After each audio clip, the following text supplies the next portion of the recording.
नमस्कार विद्यार्थी मित्रांनो, स्वागत आहे तुमचं आपल्या यूट्यूब चॅनलवरती. तर मित्रांनो, महाराष्ट्र राज्य उत्पादन शुल्क भरतीची परीक्षा जानेवारी महिन्यात घेण्यात आली होती. त्यानंतर 3 पदांचे निकाल जाहीर करण्यात आले होते. जसे की आपण बघितलं exam result, steno, lower grade exam result, constable cum driver exam result, peon या 3 पदांचे इथे निकाल आपल्याला जाहीर झालेले दिसत होते. त्यानंतर आता कॉन्स्टेबल या पदाचा पण निकाल जाहीर झाला आहे. तर मित्रांनो, आपण सविस्तर पद्धतीने माहिती पाहणार आहोत. त्यासाठी व्हिडिओ शेवटपर्यंत बघा आणि चॅनलला सबस्क्राईब करा. तर मित्रांनो, तुम्ही इथे पाहू शकता कॉन्स्टेबल या पदाचा निकाल जाहीर झाला आहे. आता तुम्हाला मार्क्स आफ्टर नॉर्मलायझेशन आणि मार्क्स आफ्टर ऑब्जेक्शन हे दोन्ही पण राखाने तुम्हाला पाहायला भेटणार आहेत.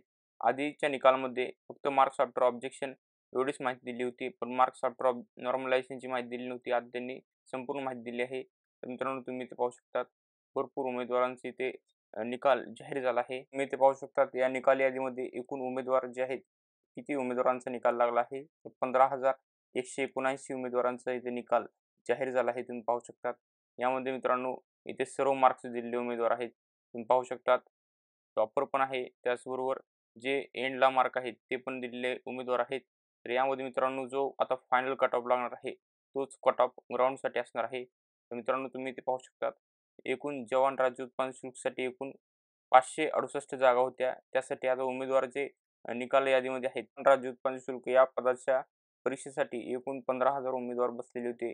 त्यामध्ये आता कट ऑफमध्ये जी यादी जाहीर होईल ती ग्राउंडसाठी असणार आहे मित्रांनो. एकूण 568 जागांसाठी भरपूर कॉम्पिटिशन असणार आहे. म्हणून आता एकूण परीक्षेचे टप्पे या पदासाठी 2 होते. त्यामधला पहिला जो टप्पा आहे लेखी परीक्षा, तो आता टप्पा संपलेला आहे. त्यानंतर आता जवान या पदासाठी दुसरा टप्पा सुरू होण्याची शक्यता आहे. शारीरिक चाचणी आणि मैदानी चाचणी ही जी आहे मित्रांनो, ही चाचणी नंतरचा दुसरा टप्पा आहे.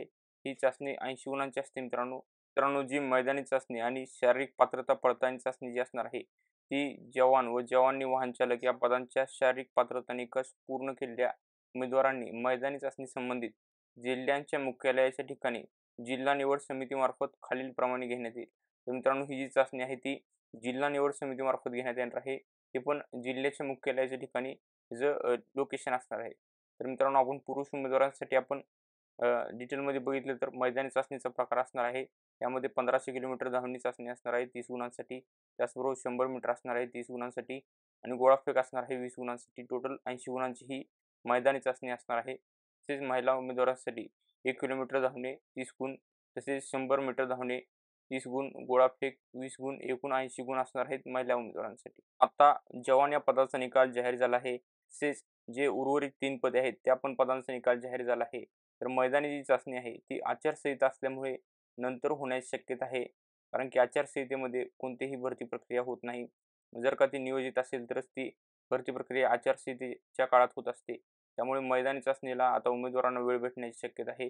कारण की आचारसंहिता लागू झाली असल्यामुळे जून नंतरच या पदाची मैदानी चाचणी होण्याची शक्यता आहे. ही माहिती होती महाराष्ट्र राज्य उत्पादन शुल्क भरतीच्या कॉन्स्टेबल पदाच्या निकालाबद्दलची. असेच लेटेस्ट अपडेटसाठी व्हिडिओला लाईक करा, शेअर करा, चॅनलला सबस्क्राईब करा. धन्यवाद मित्रांनो.